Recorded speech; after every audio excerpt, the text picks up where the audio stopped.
He might not be from Kristin, but he's heads above the rest. His knowledge can't be questioned. You can put it to the test. So if you want to hear the truth and have nowhere else to go, I'll give you the solution. Just tune into his show and just kneel before Zod. Kneel before Zod. Kneel before Zod. Kneel before Zod.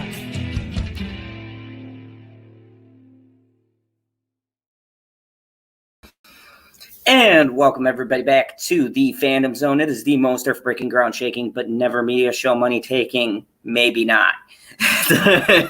The man, the myth, the legend, the most electrifying villain in all of YouTube entertainment today, Mr. Zod. And today is a special day because I have Bitchy with me and a couple of huge announcements. But before I get to all that, let me see who we got in the chat. Got 5 people watching, which is to be expected given what I'm talking about and probably what time of day and or night it is. So Justice for Depp, how are you? Planet Q's Queen, always good to see you. Let's see. GP, how are you doing? You don't count, honey. And yeah, I think that's it. I don't think I'm missing anyone quite yet. Let me see in the chat. Okay, there we go. Yeah, I think. Oh, and Kristin. Yes, I did. I saw you there because you made the comment of how early it is. So I do apologize for that. Welcome, everybody. Today, we're going to talk about Cruella. We're going to do some non-spoilers in the beginning and then some heavy spoilers, and I'll let you guys know when those are coming. Jenny, how are you today? Good to see people coming in for this stream, this rare occasion with the beautiful, lovely, bitchy unicorn. She always loves talking to you guys and eating chocolate. So 2 very exciting things going on right now.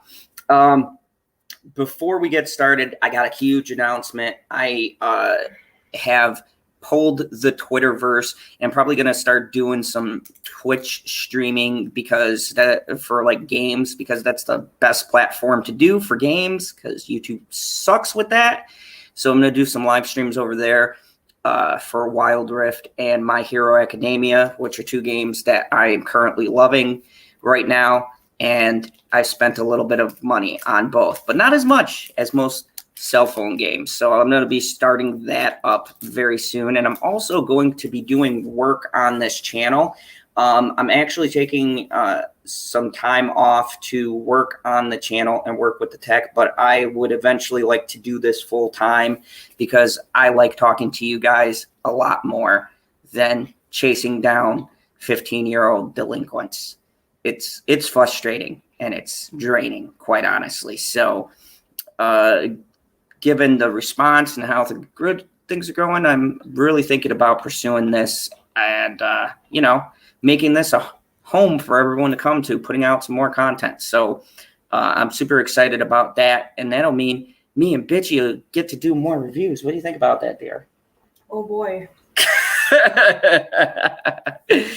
Oh, yeah. So today we are going to be breaking down the movie Cruella 2021, which was surprisingly a lot better than I thought it would be, and surprisingly more critics are getting on this movie than normal. It's really weird. Don't think the right people got paid off for this one, but it is directed by Greg Gillespie. If you guys don't know who that is, he did I, Tonya and a bunch of other movies.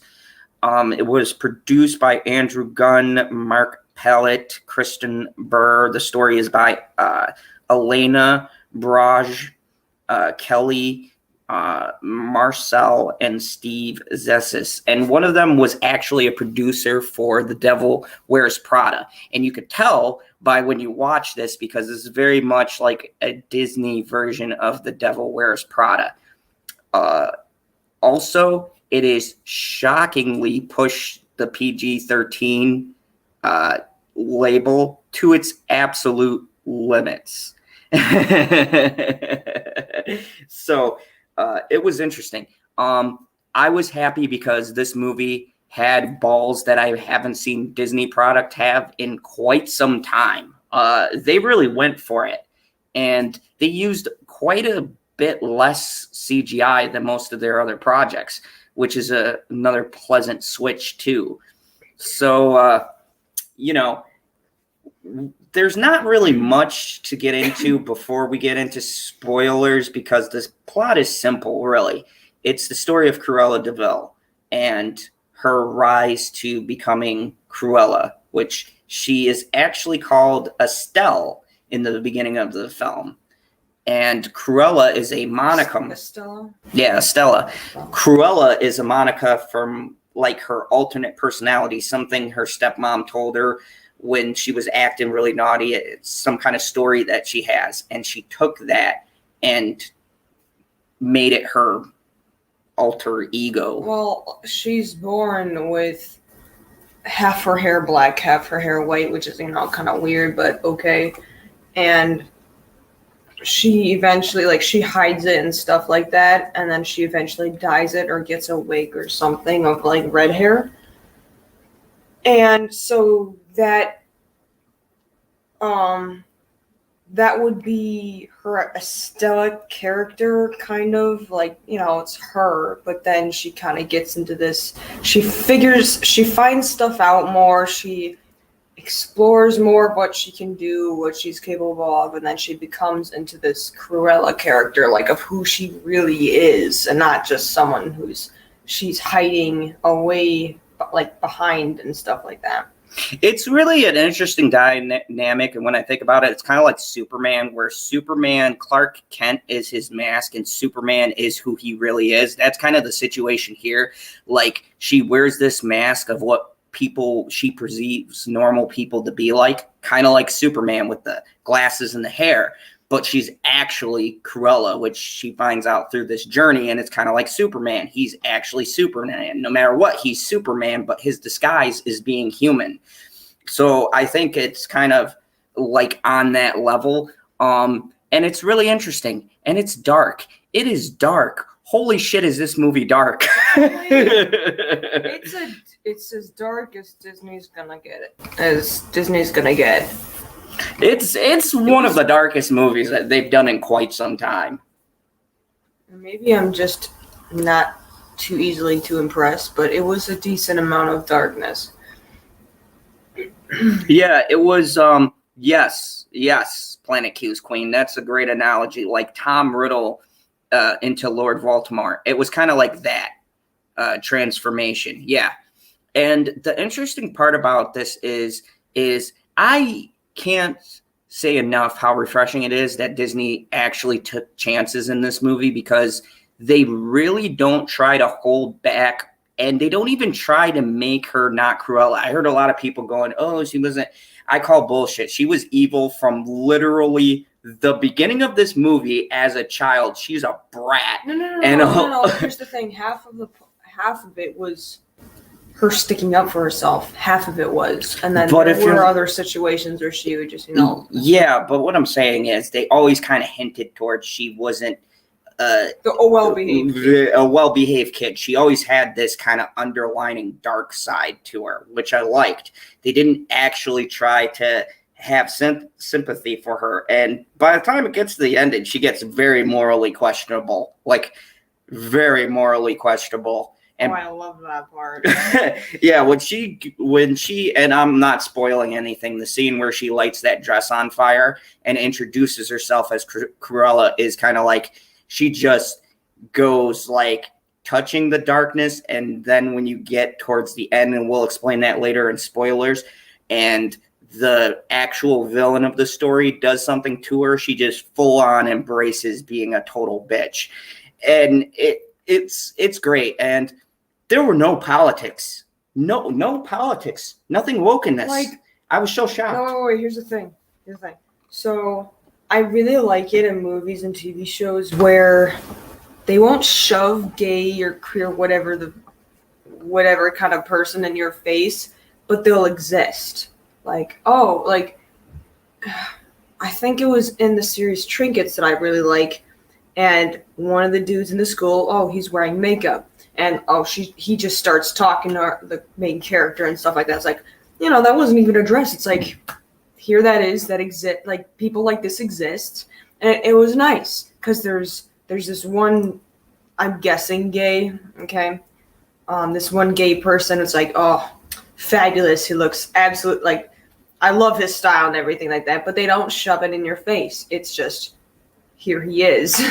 Oh, yeah, the gay character in this, in case you guys are wondering, I would say they were more, okay, I'm being super, like, nitpicky. I would say they're more drag queen than gay because... That's why I said I assumed. I'm not sure. This is my expertise. First off, this was the 70s. Oh, and this is shot in London, by the way, but this was the 70s, and a lot of that stuff, free love and stuff, was just starting... Oh, and the soundtrack. The soundtrack for this is amazing. It's all 70s music and the best 70s music. I was shocked. They played Sympathy for the Devil by the Rolling Stones. What? Like, the fact that Disney even had the Rolling Stones in the soundtrack, like, they really let the creator just to make a film, and I so appreciate that because I feel like they didn't put as much restraints with the we got to be kid friendly thing. They kind of really leaned into the rating.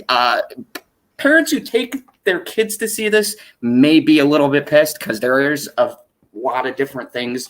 There's lots of suggested people being killed. No, there's it's stuff that's suggested and things. Unpleasant things that are implied. Otherwise, there's one swear word. A baby's butt is shown in the beginning of it. She drinks, which I can relate to. I love that part. Oh, she not only drinks, she gets hammered, and they show it. It's magnificent. It's amazing. But Planet's Q's Queen says, wonder what a child that was made by Cruella and Voldemort would look like. That would be one ugly baby. Harry Potter or Voldemort. I know. Okay, I was just making that dense. Well, I know some things aren't your thing. I didn't know you like Harry Potter. Now I don't. It's just that's a well-known name of the franchise, so of course I'm gonna it's like knowing the name of Harry Potter. That name is right next to it. So it's kind of like you get both or you get none. So the soundtrack was good. What else can we talk about without spoiling it?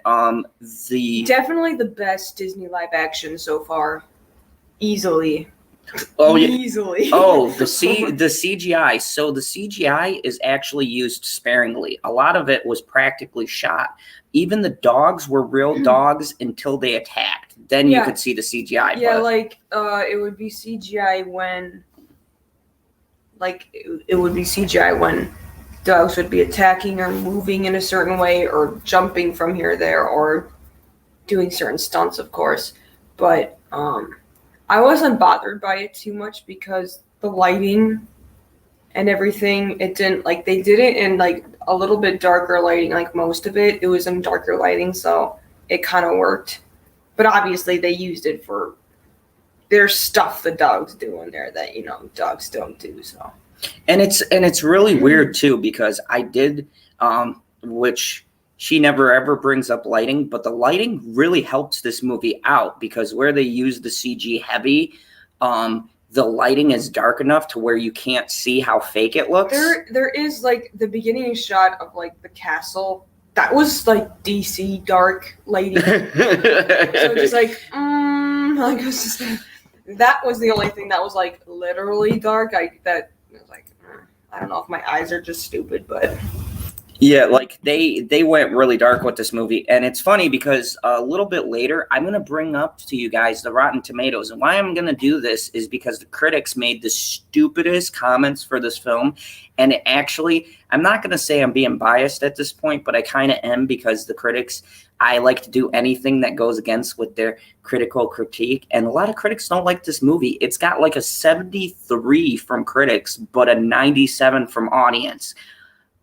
This is huge because no Disney movie is ever rated this low by the critics, because, but I guess the mouse didn't grease any palms for this one, because, oh boy, all of the normal Disney shills hit this movie so hard. They're like, it's too dark. The greatest comment I heard was they said it had no soul.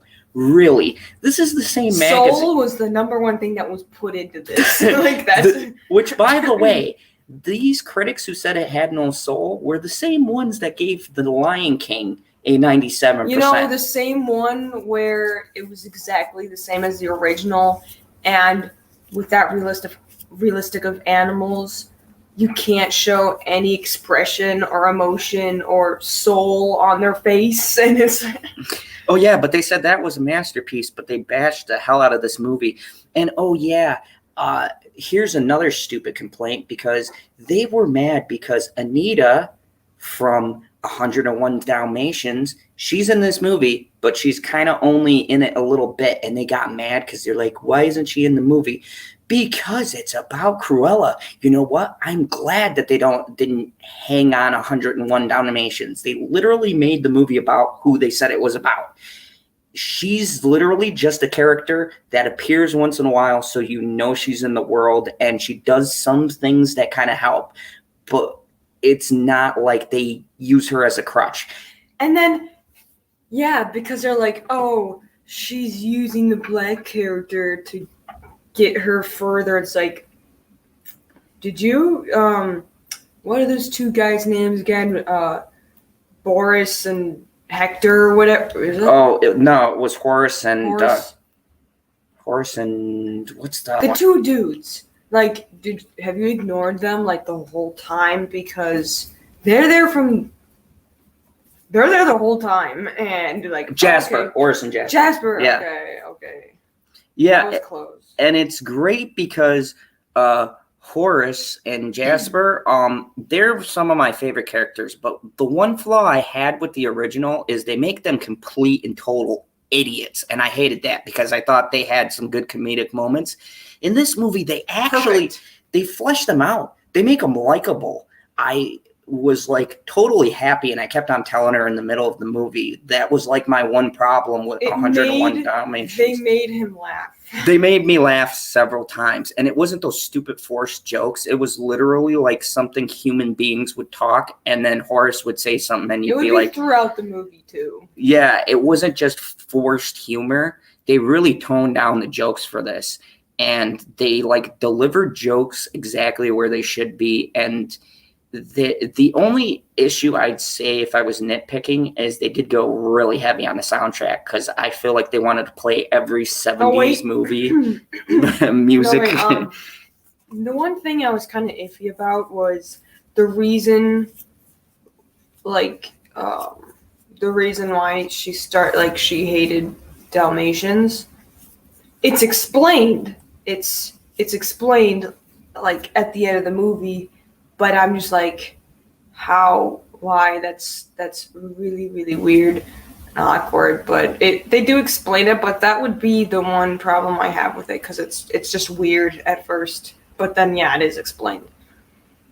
Yeah, and really not that well. I feel like they didn't know how to lead into the 101 Dalmatians, and they were like, well, she doesn't like Dalmatians. We need something for people who watch it. That part was they kind of half-assed that, but that's fine for what they gave us for the character itself. Cruella is very entertaining. Emma Stone is phenomenal, but Emma Thompson really steals the show. The Baroness... Emma Thompson. Oh. Yeah, the Baroness is quite possibly one of the most horrendous villains they've had. Love her. for a long time. Oh my God. She is such a bitch. I don't know how to put it. Like, she is such a bitch that you literally go, Cruella or this Baroness? You can't, it's like picking two bad guys and which one you want to win. It was really weird, and I liked it because Disney took a chance. Who thought of pitting two bad people against each other and making Cruella the lesser of two evils? It's actually not a bad idea. It's a concept that's been done before, but it works for this because it's two narcissistic people in the world of fashion. The dude who directed this, he did on I, Tonya, and I love that movie. He really had a good idea of what he was doing, and I could tell. It showed. Like, they let him shoot this how he wanted to, because when you can tell a story like this, and it's a very small cast, really, that it focuses on, and everyone gets enough time to be fleshed out, and it's 2 hours. Cruella's really fleshed out, but even the henchmen, you get a lot more in their backstory. You figure out why Cruella hangs out with these two bumbling idiots who actually aren't really idiots. They're actually quite smart. And I liked it. I liked that they gave everyone characters. Probably the best ones were Cruella and the henchmen, but the Baroness, for just being the overarching bad guy, she's phenomenal. Emma Thompson, Emma Thompson, She's that's not all exactly I gotta say. the bad guy. Yeah, she's the main villain. Emma Stone is Cruella. Well, we were going to get into that in the spoilers. Yeah, but yeah, we'll get into that when we go into spoilers. No. You did kind of spoil it. Yeah. You completely failed. Anyways, but yes, and Stone Cold Jeremy, there is a drinking scene. Not only a drinking scene, but she gets absolutely hammered, and they show it. It's amazing. It's like exactly, so hilarious. It's exactly. Well, I don't do the last thing she does. But when she's drinking, it's like, I do that. So, I was just like, dang, I need a drink right now. No, Geekicidal, when we get into spoilers, we'll explain the whole scene, but there's only a little bit of the scene. The way they cut the trailer was actually pretty clever because there's a lot more to that scene. A lot more. That they don't show. Yeah. You find out several things throughout the movie. Most of it, like the second half, definitely. And it just, every bit of news or something she figures out, it gets a little worse. She gets a little bit more crazy or more ambitious, and I love it. Generation Production says, at Bitchy Unicorn Zod, always epic fails, and that is why we love them. LOL. Yes, I know. Yes, Geekicidal tendencies. Thompson does murder. Thompson murders every scene. She is magnificent.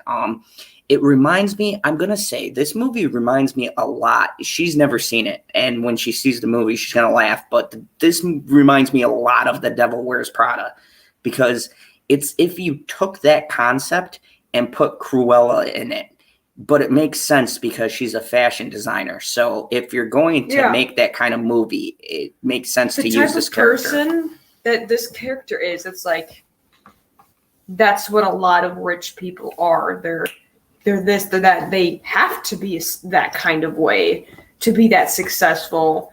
And it's like, I love it. Like, it's also good too, because this doesn't portray rich people. There's no classism. Really, I'm shocked. There's no politics in this whatsoever.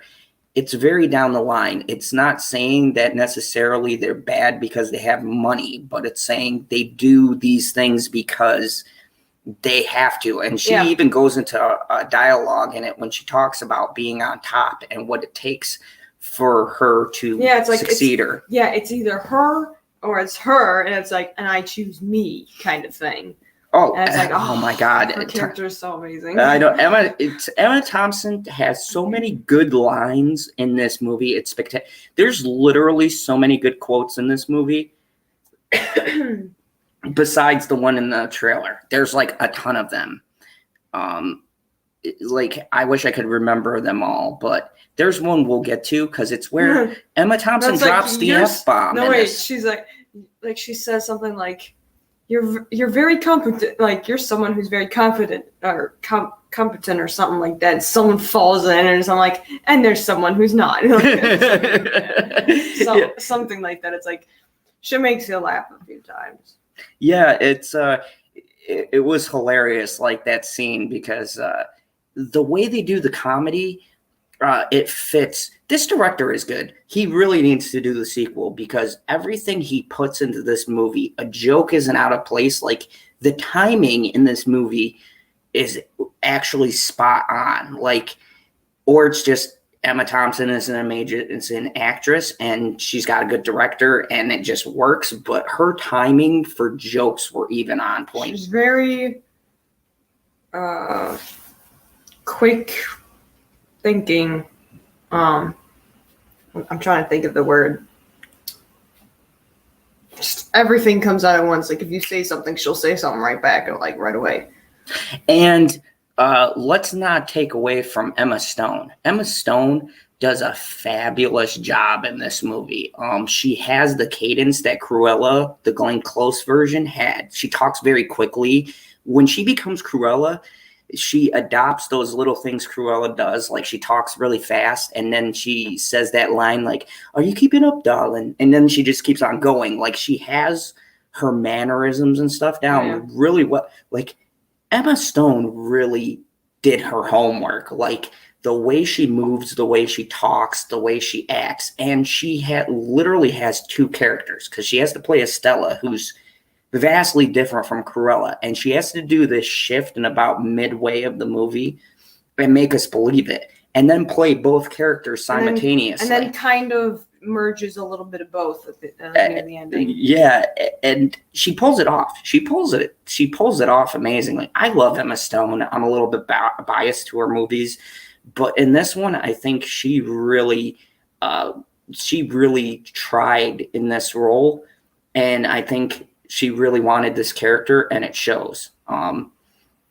Just the way that she learned all of this stuff. It looked like she watched a combination of the live action 101 Dalmatians and this cartoon and then just went with it. I don't know, but she did her homework.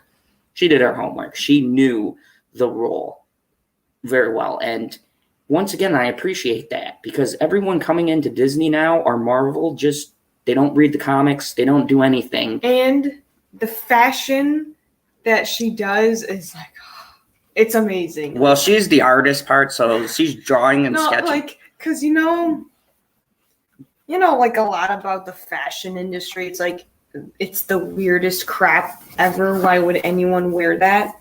But the stuff she comes up with, it's like, I totally wear that. Like, one of the outfits she's just wearing regularly, like while working, it's a tie, but it's like made out of metal, and they're like bars of metal that go into the shape of a tie. It's like, I want that.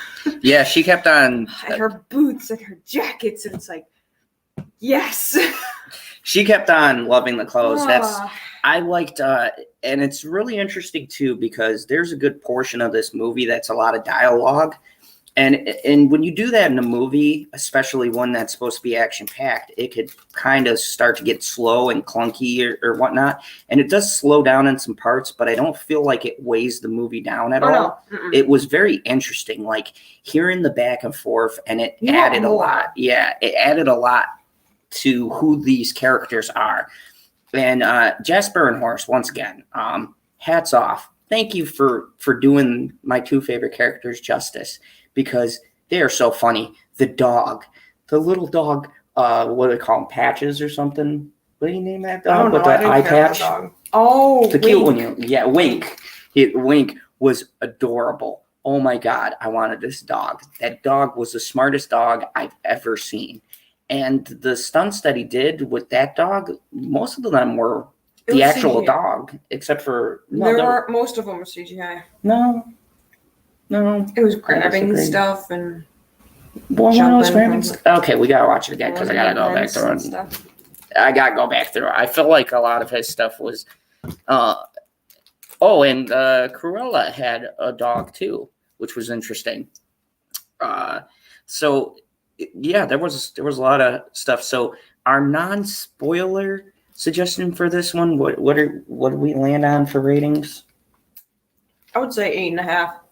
I'm gonna 8.5 to 9. Yeah, I'm close to 9. For me, the 9 and 10 is kind of reserved for like, you know, those impactful movies, not Disney or Marvel, but I definitely give it a high 8 because like maybe 8.5, close to 9. It's one of the best live action Disney movies I've seen in a couple of years now. It's like, see, I like the Birds of Prey with Harley Quinn and all that, but the story kind of sucked a little bit, and it had its own feminist thing. It's like, yeah, I did like some of the fight scenes and everything, and I like Harley Quinn, but this movie, like, she becomes badass by herself. Like, yes, she has some help, but she becomes fully her true self, and it's amazing. Yeah, and the best part is she doesn't like discredit the men in it or anything. There's literally a part where she apologizes to the males. Maybe that's why the critics didn't like it. In what form? Remember when she was in the truck and she said, "I'm sorry, I need your guys' help"? And she acknowledges, she acknowledges she needs the 2 males. Well, that's even the white guy. Oh my goodness. We'll talk about more. But yeah, so okay, so now we're going to start to get into spoiler territory. So fair warning, from here on out, we are going to yes, she's a go-getter herself. Yeah. What? Yes. Definitely watch it. If you've never been interested in that, this is definitely different. Like, growing up, yeah, I liked the original hand-drawn animated movie, and then sometime I did watch, there was like the live action and she had hair everywhere. But like, yeah, it was okay, but this one, it's like, it's really nice. So that's what I gotta say. So now, if you guys don't want it to be spoiled, we're going into spoilers in 3, 2, 1. You can count. Okay, so this is going to be the spoiler section where we are going to break down the movie now. Oh boy, so you're welcome, Geekicidal tendencies. Have a good night. So here, where do we start? Like, she's a kid. She's growing up with her mom.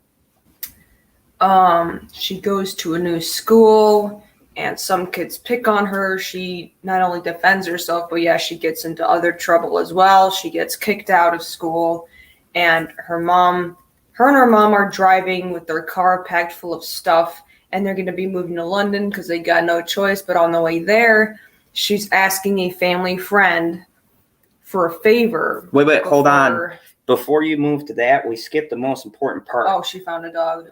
Well, besides defining the dog, when she goes into school, some of the funniest scenes, and when we say it's mature, she like flips people off, gets sent to the principal, hits a kid in the balls with a dodgeball. Oh, funniest fucking scene I've ever seen. And she meets Anita. I didn't recognize the character's name at first because, like, I haven't watched the movie in a while. Hey, Lemon Pie. But she's supposed to be, the woman, but she's black, and I actually wasn't bothered by that. Well, first of all, I didn't realize it was that character. Like, you figure it out. Well, I figured out later on. But yeah, I wasn't bothered by that. Like, she meets them. They meet each other at school and stuff like that. And she has her black and then white hair that she's born with. And then what was the thing you were gonna say? What you were gonna say? Oh, and so to kind of give you the setup, she's narrating her thing through high school. Yeah. And you can see this streak in her. Not high school. This is just like an elementary. Well, they called it, because they're in Britain, they called it Don't acknowledge them. Primary school. This is America over here. Hey, we got a lot of people from the UK on our channel. It doesn't exist. It's like Australia. I said that they use pounds and I don't know, liters. I don't know what else do you use? Kilograms. No. So she goes through primary school and she gets all of these things, and they basically kick her out of the school. And it's kind of really important because they do a good job of showing that at this point she's not exactly evil, but she's different. She's definitely different. And she's got a very mean streak. Very, very mean streak. I mean, she hit the kid in the balls with the dodgeball. And I mean those old school red ones. I would do that. I looked at her and I went, oh! Yeah, he was trying to hit her friend and she stopped him. I did that once when I played dodgeball. I trapped this one dude across like the doors of the gym. I just, it would bounce back. Yeah,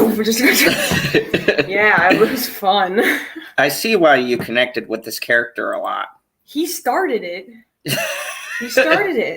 So, and that's what dodgeball is. You hit someone with the ball, or in the balls with the ball. And yeah, you get what you deserve.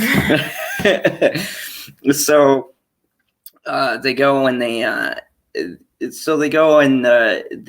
get ready to go to this party. Continue. I'm gonna explain it a lot faster. So before they move to London, because they don't got a choice, her mom is saying how she's gonna stop by a friend's house for a favor, and it's this big party in this castle, and that's the opening shot of the castle that I was talking about. That's like dark, and I was just like, okay, and so her mom's like, stay in the car. She doesn't.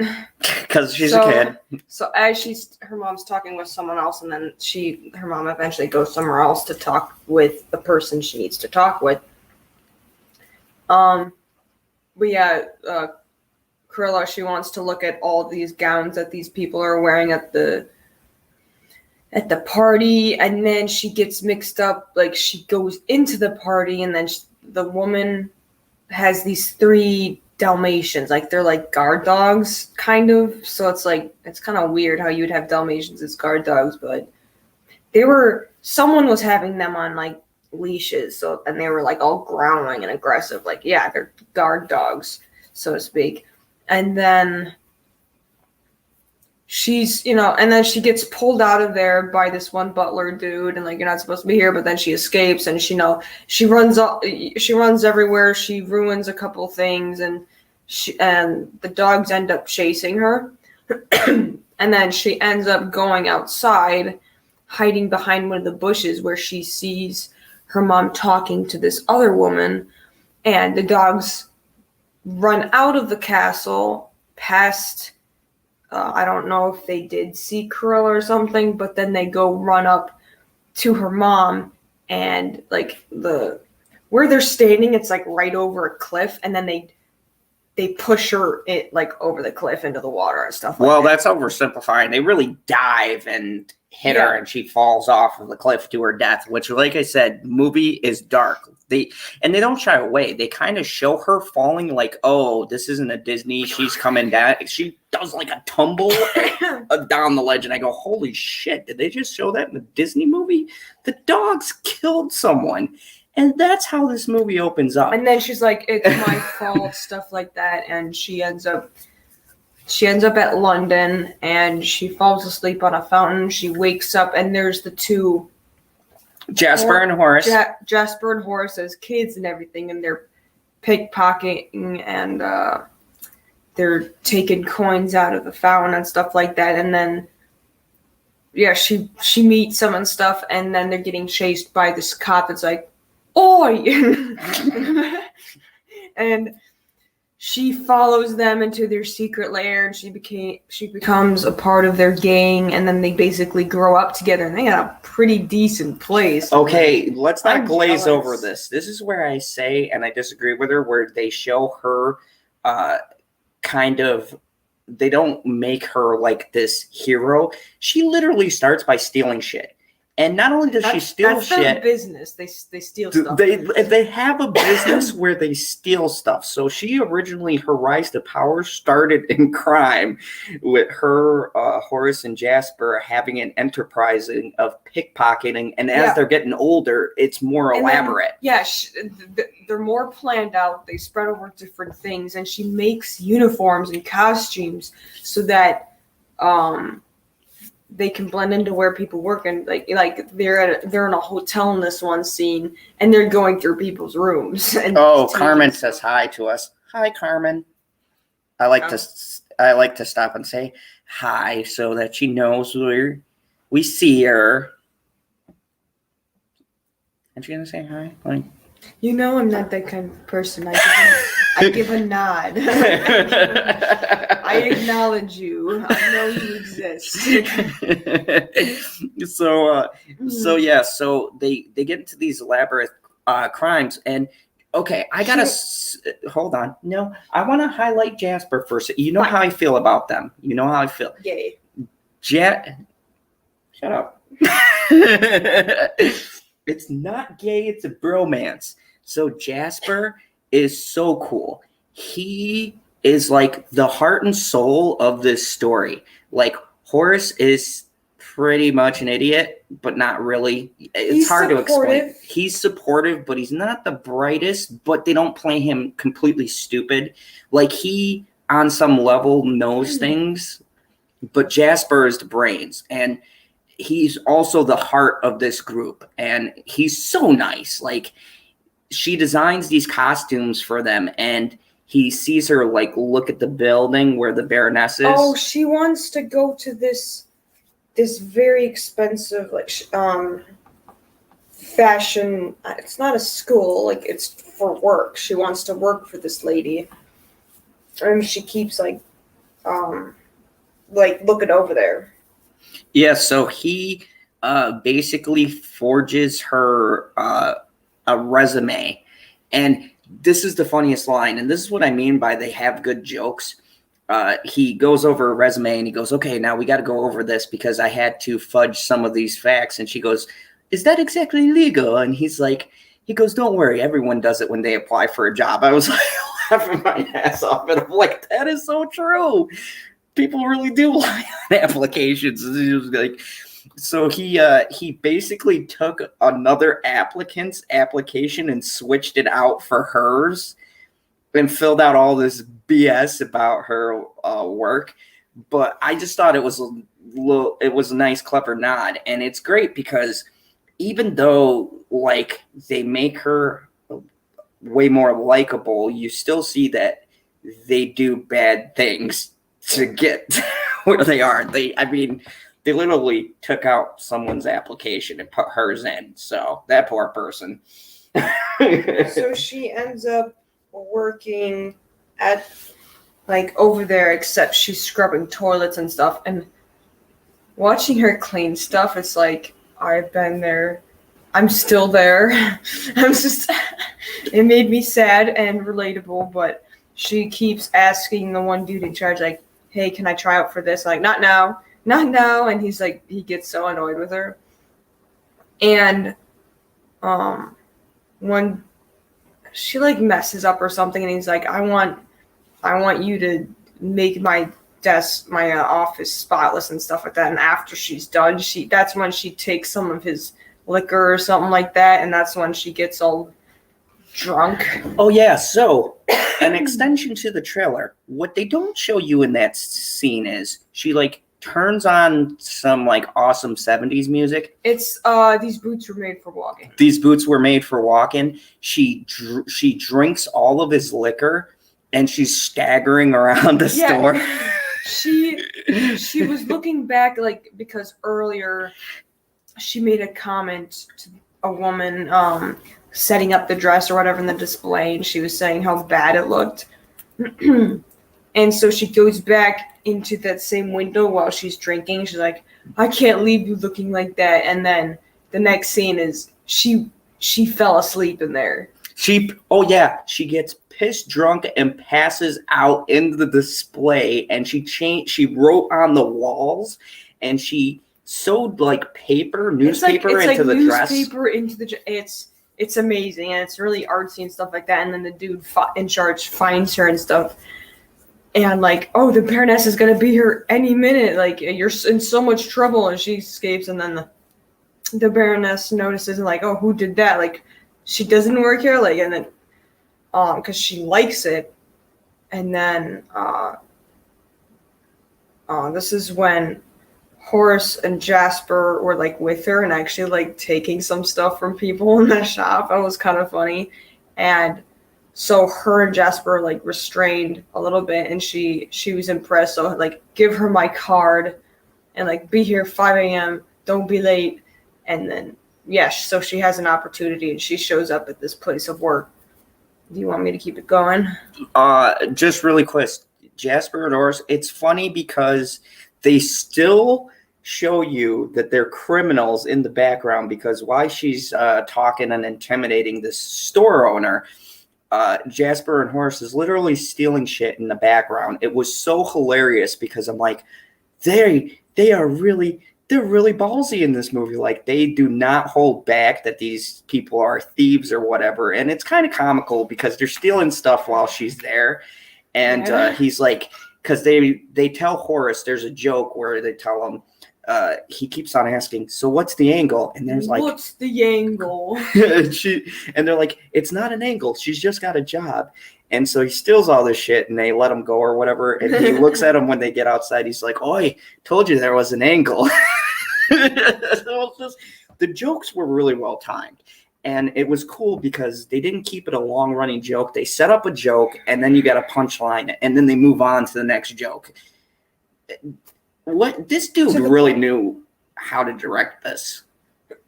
Oh yeah, and their Chihuahua and the dog that Cruella has, they like help them steal stuff. Oh yeah, they trained the dogs to steal jewelry and stuff from people. So you see these dogs like take something and like run under a table. It's okay, keep going. Yeah, she gets the job opportunity. She shows up at the place, and it's a bunch of people in a room trying to come up with these designs that the Baroness approves of for her next line for the show or whatever. And like introducing the Baroness, I like her. The Baroness's introduction sets you up right away to let you know she is a total and complete bitch. She starts off, literally, they introduce Emma Thompson. She knows what she's doing. She knows what she's doing. She knows how to do it. She gets stuff done. Like, that's how someone like her, like people like her, get as successful as she does. But I just want to say, the introduction to Emma Thompson is hilarious because she literally introduces her character talking about how great she is in an article about how great she is. It's fucking hilarious. That's enough of that. Back to work. She goes, with brilliant fall design. Hold on. She really is a genius. Let me just repeat that one more time. Really is a genius. Okay, that's enough. Now I need this by this time. Let's go. It was like me and her were laughing so hard because when she steps on camera and delivers that line, she crushes every scene she's in.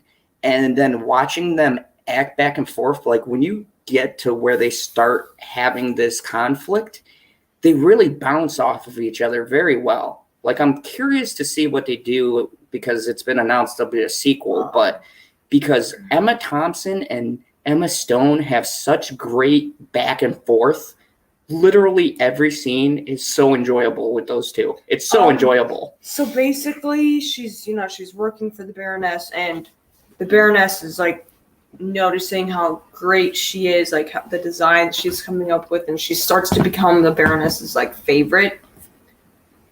And eventually she notices, oh, we forgot to talk about the necklace. Wait, hold on. Hi, KH, and hello, Die for JD. I saw you guys. Continue. Her mom used to have this necklace that was an heirloom, and then before she went to go into the building to talk to the lady and then fell off, she gave the necklace to Cruella, except Cruella lost it when she ran away when her mom was killed, and then they were looking for her next. Then, as she's like getting more on the Baroness's good side of it, she notices that the Baroness is wearing that necklace, and she's like, oh. And she's questioning the Baroness, like, where did you, and the Baroness is like, it's a fairly heirloom. It was stolen by someone who used to work here, and she tried to come back for it and stuff like that. And so this is kind of when she's planning to steal the necklace back. And yeah, so she doesn't go into the Cruella persona quite yet. She recognizes the butler. Yeah. That she saw her mom talk to in that same castle. Yep. And so she plans on stealing this necklace. And so she's starting to set things up. And then this is the infamous scene in the trailer. Like I said, a lot more to this scene. So Horace and Jasper are supposed to like disable the cameras. Horace is going to steal the necklace disguised as this pest control, and she's going to be the distraction. And they're like, how are you going to do that? And she says, don't worry about it. So she goes to the tailor guy at the drag queen or gay dude in a shop. I'd say he's a drag queen. Well, most fashion designers who are male are gay. It might be both. We don't know, yeah. But it was very tasteful. Who am I to assume? It was very tasteful, though. I like that character. He was a very likable character, and they never tell you what he is, which is great. You can guess. He's there. He exists. People like him exist. There you go. Here's the character, and it's a good character. But yeah, so he's very funny, and so she needs some new designs. So she goes to this guy, and so she sees this red dress from the Baroness's old fall line, and she goes, she wants that. No. We have to say that. So, you know, like in the trailer where she lights a match and her. Yeah, that's when she's about to steal the jewel. I'm just saying that when she does that, like, because the Baroness will throw out anyone, like Cruella says the list, like, women with dogs, women who are this, or people like that, like the pickiest things. And then people she also throws out is, like, people who outshine her. And so, obviously, she's outshining her then, and then she's talking with the Baroness, like, she doesn't recognize her. She puts on a mask or something so that she won't know it's the woman who works for her. And she's like, Cruella tells her, like, oh, yes, this is from your so-and-so line. She's like, oh, yeah, but you skipped the whole scene when she lit it on fire. That was first. I said that's the thing in the trailer. You got to put emphasis on it, though, because there was more before she got to talk to her. These guys try to grab her, and she has this, like, cane thing, and she beats the shit out of all of these guys. Like, as she's getting closer to her, she keeps hitting the dudes and, like, getting closer to them. So, like I said, Cruella was saying, oh, this is from your so-and-so line. She's like, oh, that's why I like it so much. She's like, yeah, I fixed it. I'm like, oh. Yeah, she put some stuff on the back of it. She did stuff to it. So, yeah. But it was hilarious because when these guards are trying to get her, they don't make her, like, beat up these guys. She literally makes it look like an accident every time they try to grab her. Like, she hits them with this, like, little cane thing that she has, which was, if you guys, a little Easter egg from 101 Dalmatians, that cane that she always carries with her. She has it in the movie, and she uses it. This is kind of where she adopts that look. And it was so fucking hilarious because they try to, like, get her. I think she has this thing with hitting people in the balls. Didn't she hit one of the guy in the balls with the cane? I don't know, but it's useful. She's in this dress that she's not going to be able to do much in. And that's guys deserve it. Oh my goodness. Anyways, so yeah, it was very it was cool how the way she fights, I guess you'd say, she uses her brain more than her brawn, and I appreciated that because she hits specific spots, like with her cane. Like it could be, the mouth, it could be other sensitive or whatever. It's just it's a good nod to the character because it shows that she fights more intellectually than physically, and I appreciated that. Like, what the hell, Disney? Like, really, this is out of the ordinary for a Disney movie. This like, is taking way too long to explain. Okay, continue. So basically, every single time the Baroness has a show, Cruella comes in, blows everyone away, and this is where Anita, the black woman that she met as a kid, she became like a journalist. She's taking pictures, like a reporter. And so one of the things, that one critic was like, oh, she uses the black woman to get ahead. Like, yeah, Cruella went to her and say, like, I need your help kind of thing.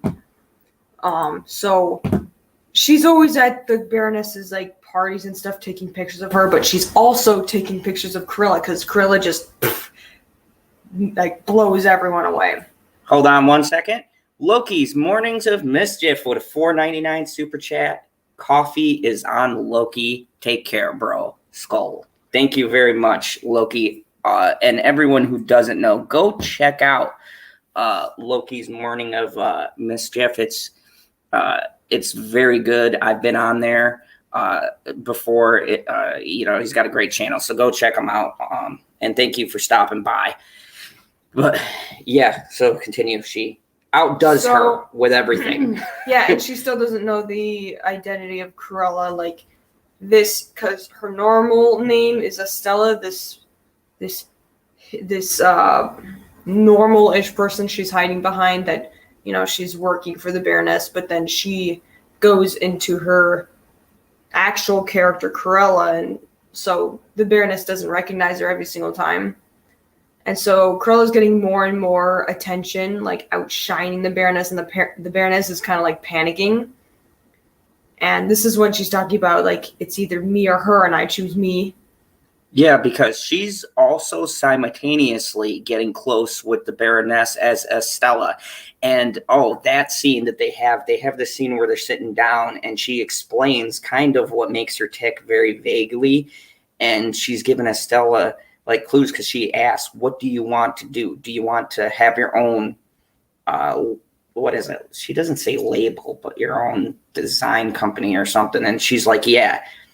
And then that's when she says that line. And it's really interesting to, hey, Chris, thank you for dropping by. I appreciate the love.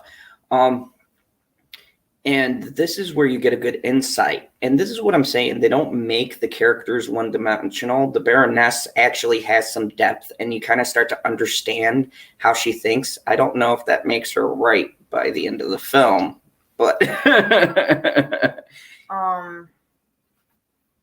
don't want to explain every single... There are just some things that you're just going to have to watch the movie for because it's complicated and a lot to explain.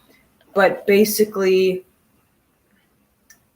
the Baroness tries to find out who Cruella is and try to outshine her, and then Cruella keeps doing this, doing that, and it ends up being where the Baroness follows Jasper and Horace. Oh, wait, we're skipping the best part, and I'll explain this. Give you a break. So she has this big fashion show, and Cruella makes this dress for her. And when she goes to get the dress...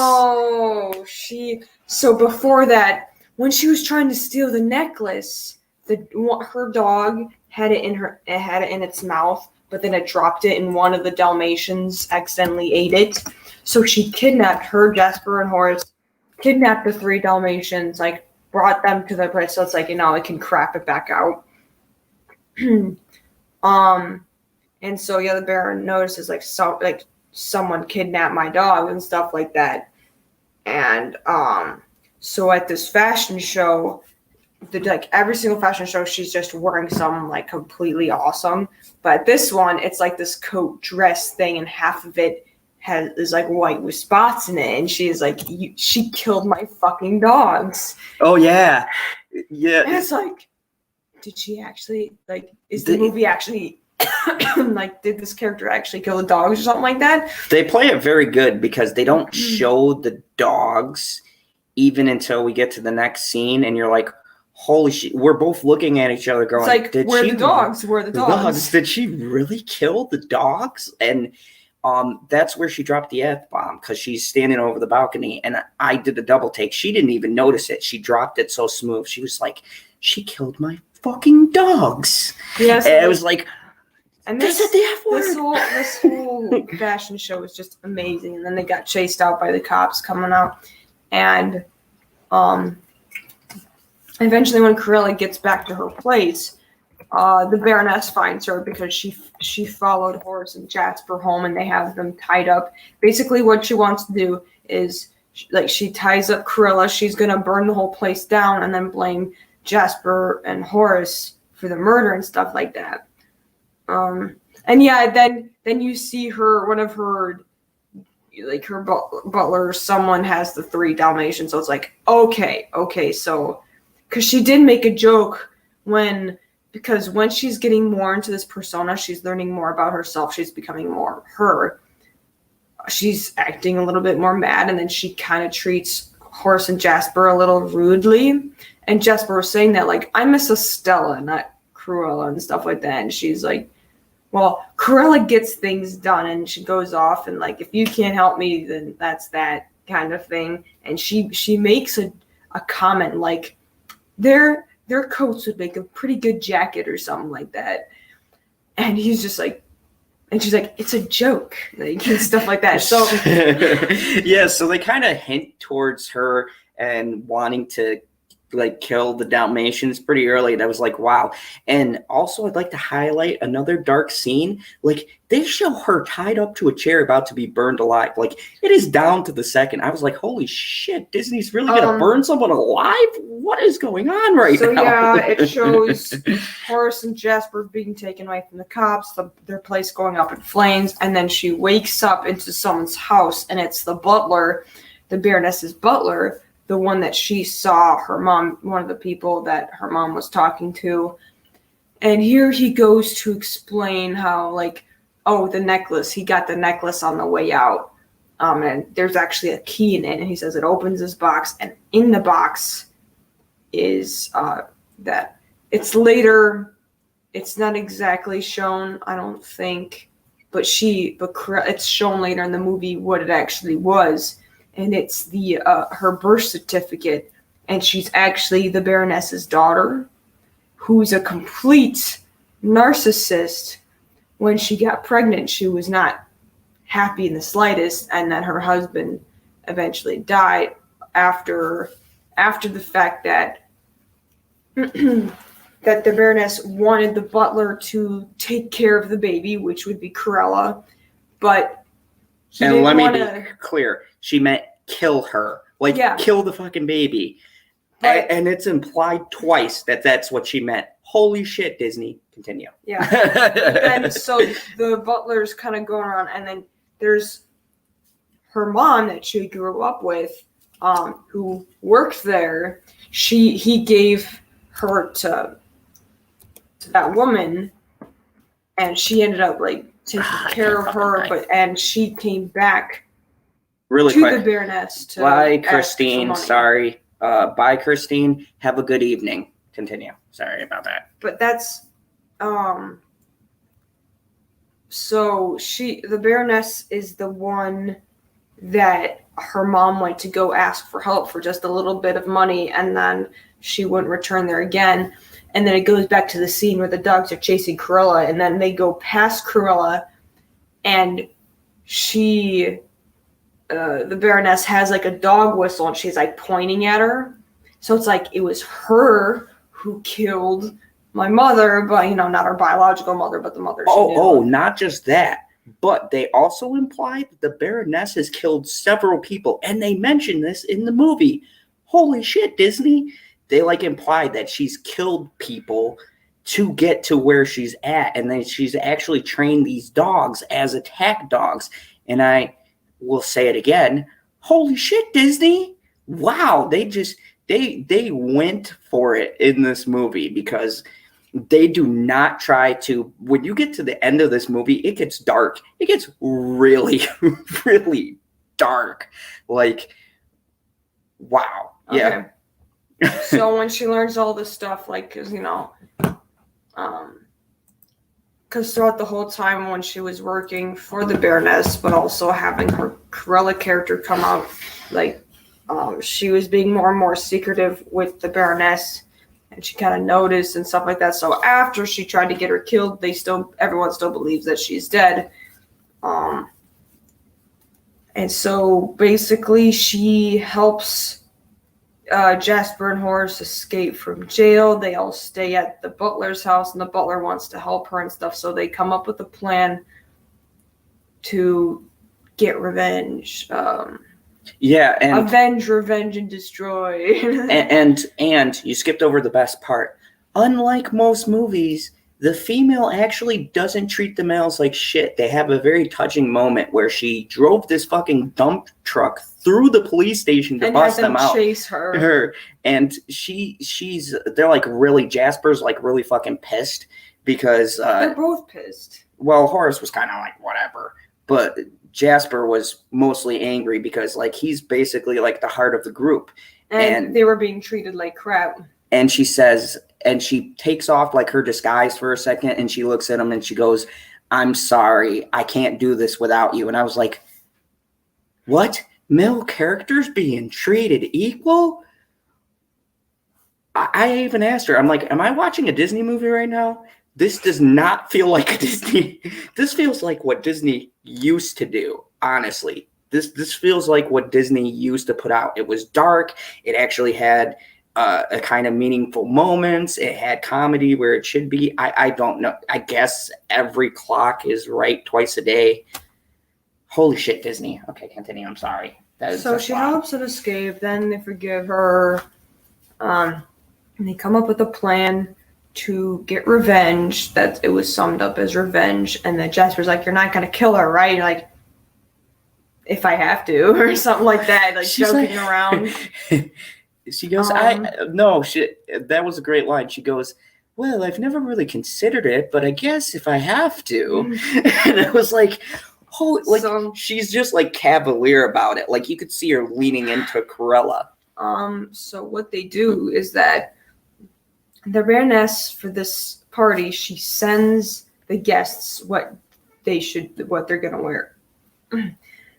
I'll be right back. And she sends them what they're gonna wear. So basically, they get the information about all these guests, and then Cruella sends them something different. So by the time like the party happens, like the Baroness and her guards, they're looking for her. So like right when she gets there, and one by one, all of these guests, all these women, they have the same black and white hair wigs on, and then these dresses. So it's like you couldn't really spot out Cruella if she's there. So she's kind of hiding among everyone. And the Baroness looks at her. She's just full, like you can see, like, I hate everything right now. So she's going throughout the crowd, like trying to find her and stuff. And Cruella, she gets a pin from her hair, and she's like sneaking up on her and everything. And there's a point where it's like the whole scene where she's walking towards her, like, is she gonna kill her? What's gonna happen? Please don't mess this up, because it's such an awesome like walk to do whatever. And what she does, she pokes the Baroness like on her side or something, and then she takes the dog whistle that she had on her bracelet or something, and then so the Baroness is like distracted, so she gets the dog whistle, and then because the butler's there with the Baroness and stuff like that. And then they go to go outside to the cliff, and she puts her Estella thing back on. Yeah, so she has the red wig.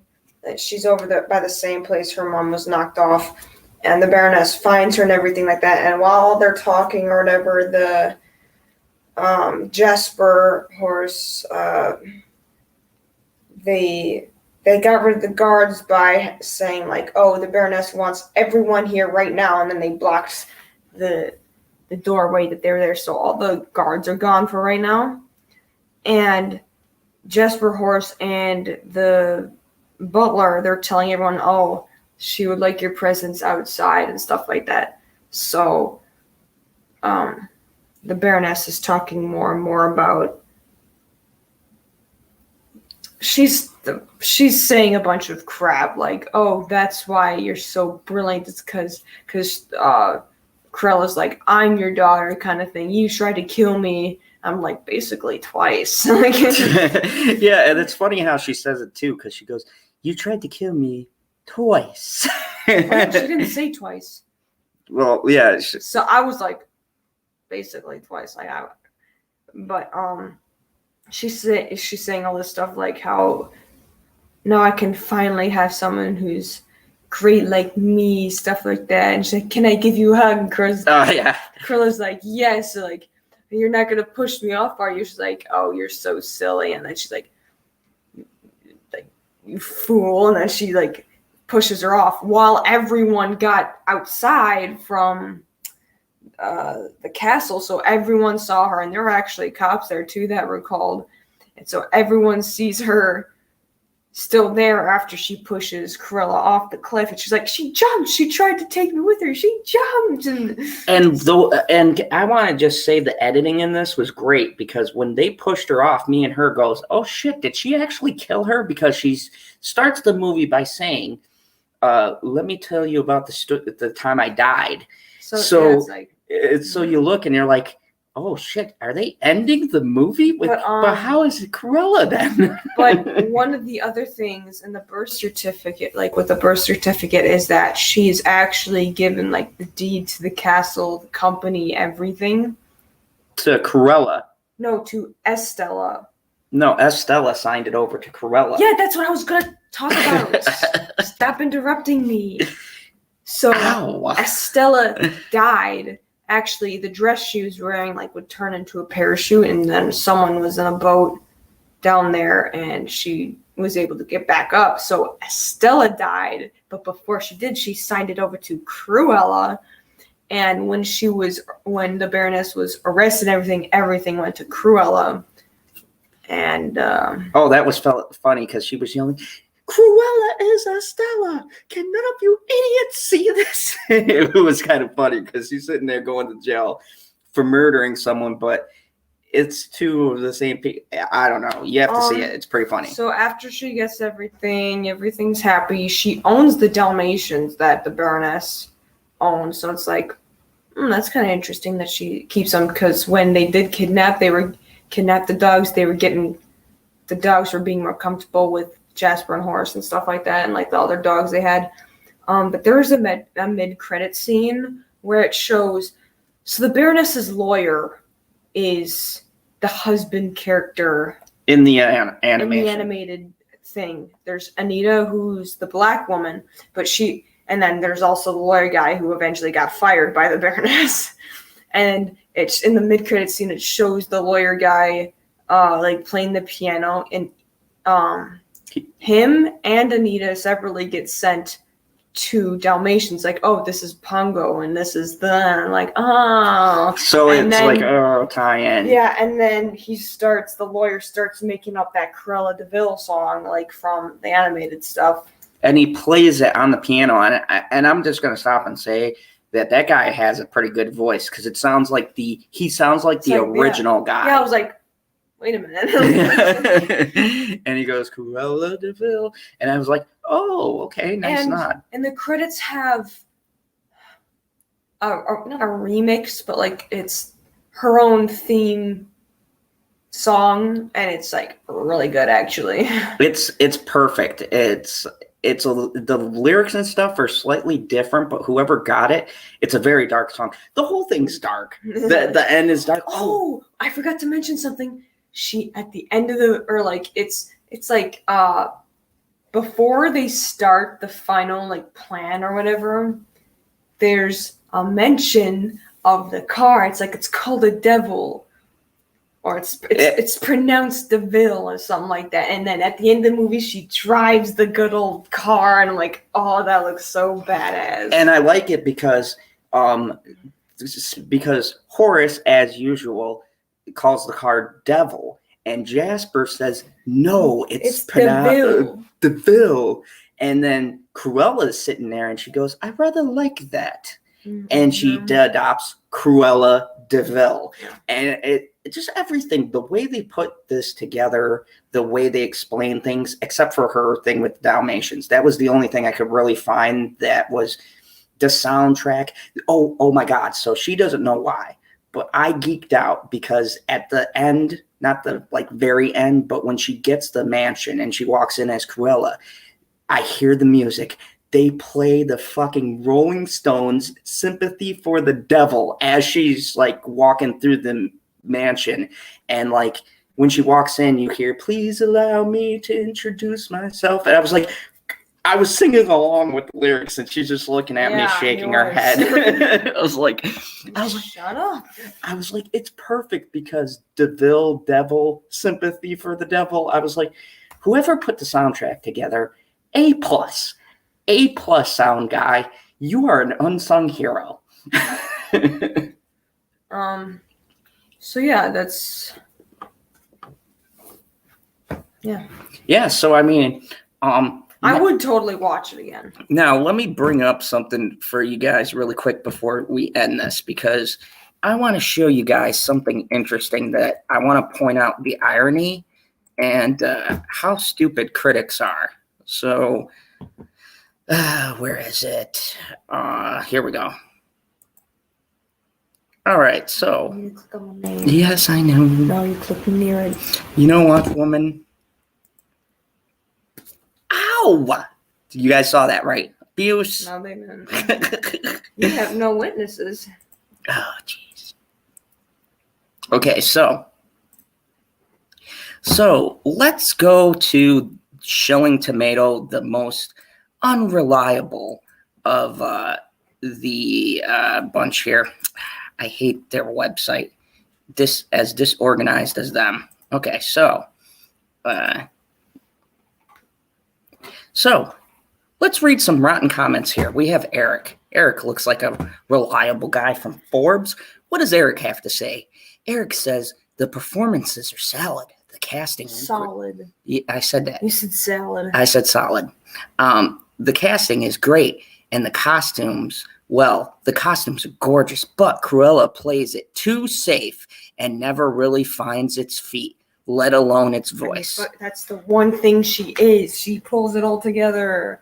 Okay, let's see what Josh has to say. Josh gave it a rotten. Josh didn't like it. Hold on, let's zoom in here, because I like to really highlight these idiots. So Josh says, but while Cruella is bursting with style and features two very rich, very arch fun performances. It's never really able to avoid the specter of all those spotted puppies and the image of a terrifying woman trying to kill those dogs to make a fur coat. Josh, you're an idiot.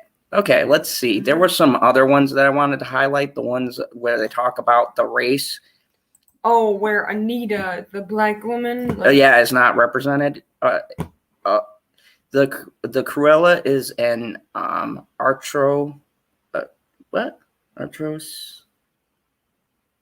atrocity with neither purpose nor soul. Shouldn't come as a surprise. She said Cruella is an atrocity with neither purpose nor soul.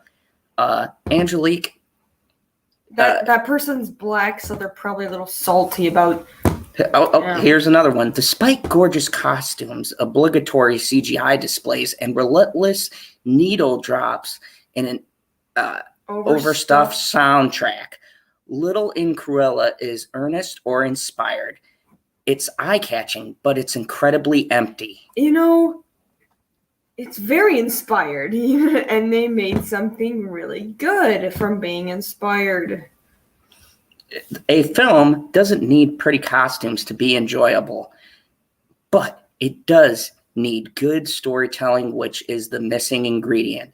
Really. That's the one thing that was one of the main things that was good about it. Chris, bonding in the comics, they're always reliable. With sloppy storytelling and overly decimation of beloved antagonists, Definable maliciousness. Cruella is a shaggy, unkempt dog of a film that is a victim of its own fashion. And here's that one. This clogged up mess doesn't need two Emmas. It needs an enema. And here's the thing. That wasn't even, like, a logical critique. I don't even know what that means. He's just mad at the movie. He's just mad at it. And, like...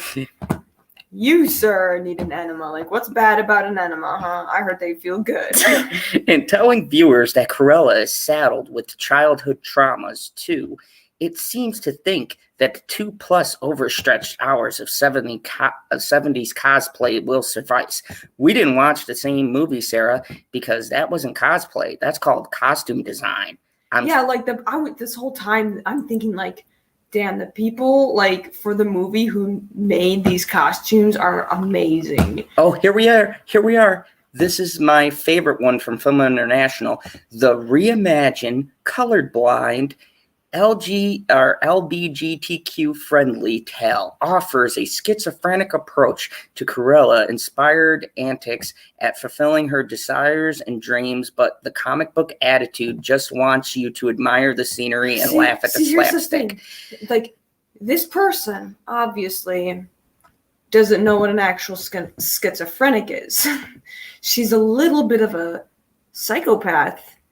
But a schizophrenic is something completely... She's not seeing things. She's not that extreme. But she is somewhat of a psychopath. Like, that's just...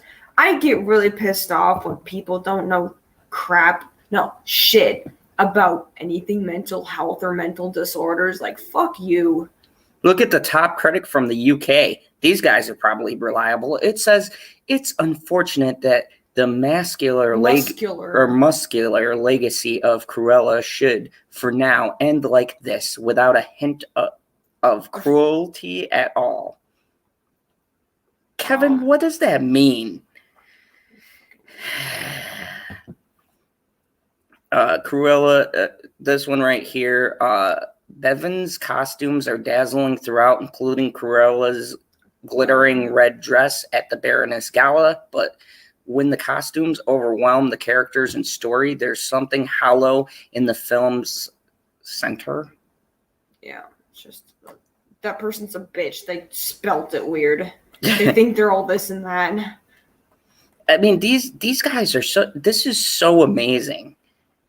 The endless parade of tunes ends up a huge distraction, and despite being based on an animated movie, Cruella is far too dark and too young or too long for youngsters. It could have been 45-minute edit. You know, it's not really for kids. Not at all. You bitch. Anyways, you just enough of this. Enough. They get the point. That's not right. Let's read some comments. Like, oh my God, that's I just find that amazing. Okay, sorry about that. So, Zod, you did assume the sound person's gender. I did. Wild card. Hey there, Van A. Johnson says, "Wow, Mr. Zod just got scambered, and you did say salad." Oh boy. You could freaking look back at it. I know for sure you said salad because I'm like, that is not just an accent. That was a moment of stupidity. And Planet Q Queen says, at Mr. Zod's Venom Zone, in your video, the Google mods have deleted my comments, but put the hot links in there for you. Thank you. I appreciate it. So overall, this was a pretty good film. I would suggest to see it just to piss off critics because it's an actually good movie and because it's darker and it wasn't what they were hoping for. It's fun. It's stylish. It's revenge. It is. Yeah, because and the soundtrack. And the soundtrack. Like every time she showed up to you were wanting to see, oh, what is she gonna do next? What is this? How is she gonna blow everyone away this time and just shove it in that woman's face? So even if it doesn't have a good storyline and it just has good costumes, it's cool enough just to see the costumes. Yeah, the critics are funny to me because all of the critiques that they give to this movie is what The Lion King, Aladdin, and all this other bullshit that's come before has. The Lion King had literally, like, word for word, the exact same thing, scripts as the original, except crappier singing. Yeah, I like Beyonce, whatever. She was terrible in that movie. And here's the thing, and especially like the kid actors, I Can't Wait to Be King, it doesn't need to, they were trying way too hard for it to sound fancy and all of these vocals and shit. It's like, no. Like, I like the original a lot better, but it's like, so not only do you have the exact same script, the exact same idea, even the exact same scenes, and emotionless faces, because it's cool how realistic, like, it's not realistic with the movement really, but realistic how it looks, it's really cool. But with realistic animals, they cannot show expression, it's dead. So with 4 or 5 things that don't add up to anything good, they say that has more soul into it than this shit. And it's kind of like, how are you a critic? Well, you definitely criticize, but not very good. You hate everything with any taste of art in it. Like DJH Record Hound. I will see if maybe, depending on the copyright claims, if I could just put together a clip of some of the scenes in the movie that had the music. I gotta say, the end scene playing Sympathy for the Devil. It's a good victory lap. Sound guy, you are the hero of this movie. I don't care what the critics say. You and the costume designing person, you two should get something because they nailed it. They freaking nailed it. Yeah, if you ever want to know what I'm like when I drink, just go watch that. Oh, yeah. I want to drink so bad. But yeah, that's pretty much it. And Planet Q's Queen, I'm still working on the review. Bitchy will tell you, I'm trying to figure out the tech for Patriots Day because we watched it together. I thought you already did that. I did it, but I'm still in the editing. Oh. Yeah. I actually looked at, like, I was looking up because I just have a thing. I would never do anything like this, but I'm very intrigued, like morbidly curious about tragic stuff or deaths or just tragic stuff that happens. And so I was very amazed of how good that movie. I just like, I want to say something because I really liked, like, I like documentaries, but I also like movies that are based off it. And this was so, they got like all the facts, like they lined up everything, and where they actually show footage. So it made me go watch actual footage, like the actual footage again, and actually look at other like news stories or other people in the comments section, where I was telling him yesterday how I was reading some comments and like, oh, the dude who mentioned, like, who called the police about someone's in my boat, that's the actual dude in the movie. Like, yeah. He's the actual dude in real life. And it's like stuff like that. It's like, that's really, like, I liked finding that stuff out. And Planet Q's Queen, just so you know, this is going to be the longest review I've ever done on my channel. It's literally 15 minutes without my intro and outro, because I had so much to say technically. I never saw a movie where they blended real news clips and made it look like it was part of the movie. And the actors. Oh, see, the actors look just like the people. This is the thing. I'm not being racist when I say I would prefer The Little Mermaid not to be black. you want something to look as closely as possible, so it's like you're watching it back when you were a kid kind of thing, or else it's not the same. It's like my childhood movie. I got two examples. I got two good examples, and I was renting this before. So there's the Dumbo movie, my two biggest childhood movies, Dumbo, and then Spirit, the Stallion, the Cimarron. Disney just, I get they were trying to do something new and not something, the exact same like The Lion King, but that story did not work for me. I wish there was more nostalgic moments. So it's like, where was I going with this? What was I talking about before? What was I talking about? How they got them so close, the actors. Oh, yeah. It's like when here's the thing. I'll make it a summary. When something's not exact, like, it doesn't have to be exactly, but when it's not very close to what it is, like with Dumbo or with Spirit, they have the series of Spirit, and then they have that newer movie coming out. It's like, okay, yeah, it's animated. It looks like a decent newer kind of animation. Like, it's different, but don't do it with this. Stop, because I drew a picture and I posted a picture on Instagram saying, "Dear movie production companies, stop taking my childhood movies and making them with crappier stories and characters." Oh, did you notice how they did the diversity plug? I was messing with her in the movie. I go, oh, I want to see this new Spirit. They have there's a white girl, a black girl, and a Spanish girl. The main character of Spirit, who is Spanish, which I'm not a huge fan, but correct me if I'm wrong. That was not in the original movie. And this is a remake of the... No, see, I liked... The original was good. I have a couple of original things.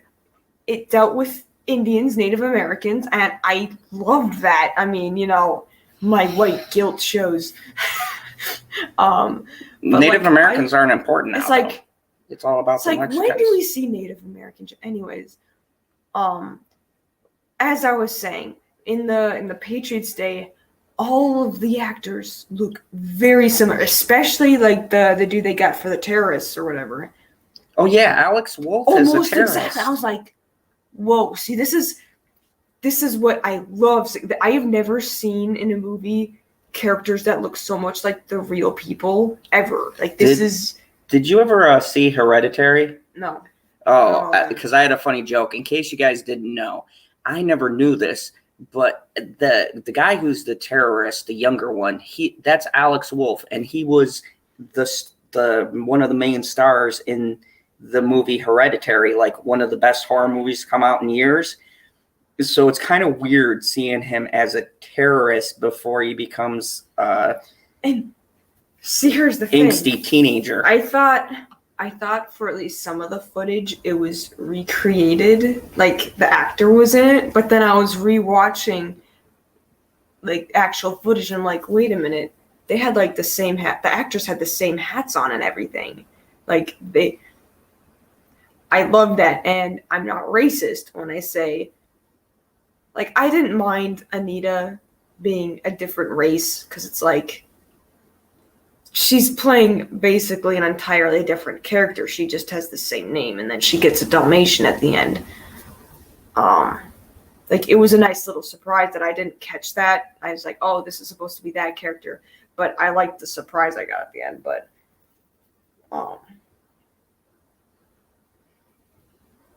yeah, Patriots Day was such a good movie. And that's when I realized there are people who believe that the Boston bombings were fake. But yeah, anyways, that'll be a story for another day. I'm working on those reviews. As a matter of fact, I'm actually contemplating taking a day to actually taking a day to take a day and kind of edit my videos and put them out for you guys, because I really want to start focusing on this channel. I just remembered something. So, yeah, I'm setting up my my Twitch channel tomorrow. I'm going to make a community post, and I want to get as many people as I can. So if anyone likes gaming or anything, I do a lot of mobile gaming, and I just started covering this new mobile game called My Hero Academia Strongest Hero. I can proudly say I haven't actually synced as much money as I normally do into these things. It's pretty good with the microtransactions as far as you don't have to pay money to play it. And I'm going to go over some things people can do to get to where they need to, because I've unlocked every character in this game but one, and it's been free to play. And also I do Wild Rift too, and that's completely free to play. The only thing they charge you for is character skins if you're so inclined. And I'm actually considering entering a tournament for it. I'm part of a league, and I'm trying to get some people together, and there's a bit of a prize, but it's really, I just want to stream it. So if you guys are interested in that, let me know on my community post, because I might post some video breakdowns and then do some streaming on Twitch. But thank you, everybody. I appreciate it. I appreciate you guys joining our breakdown. We had a lot of fun. This was nice for me because I was telling her, I really hope that the first movie I see from Disney in a very long time doesn't suck, because I'll be extremely angry. And I wasn't angry. I was actually pleasantly surprised. I almost thought we saw the wrong movie. I sincerely thought this was not made by Disney. And that's a good thing. That's a good thing. Disney, make more movies like this, please. If you're going to redo shit, then do an original story, an original soundtrack, and make it interesting. Stop making Little Mermaid and Beauty and the Beast and a third Maleficent. No one wants this, okay? If you're going to recycle your stuff, be creative. Get good directors, for God's sakes, and get good actors and actresses. You can afford it. Stop putting out crap and thinking people just want to see it. Stop it. Give us more of this, okay? Anyways, thank you everybody for watching. Make sure to share this to the world. And you can follow her on Instagram. I put it in the description. So go check her Instagram out, because she puts... I don't... You put stuff on there. Yeah, you put pictures. Put some stuff. Okay, I'm just saying it's not a business or portfolio. Not yet. Profile. It's just my regular one. So you're gonna see pictures of me once here and there. There's gonna be a drawing or what I'm doing, but just don't complain if you're seeing too much of my face, because it's not a portfolio one. Not yet. We're working on it.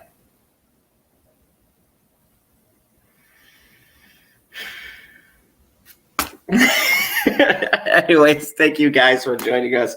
We love this. And you know what? If this gets 200 views, we'll do another one of these. I'm aiming higher, because I said 100 and you guys went 113. Well, it depends what they want us to review, because I'm not just going to watch anything. I was thinking we'd do one for Quiet Place too. Oh. Because you liked the first movie. I already knew what was going to happen in the first movie. But you liked it. It was okay. John Krasinski was amazing in that movie. I'm not going to say that I tear up when he does that little scream bit, but I tear up because it was emotional. But you have to do that. You were in the office. We love you, Jim. You didn't have to give up your life for the kids. Anyways, everybody have a good evening, and we will see you on the next one. Have a great night, and thank you for watching. The darkness before we never quite saw.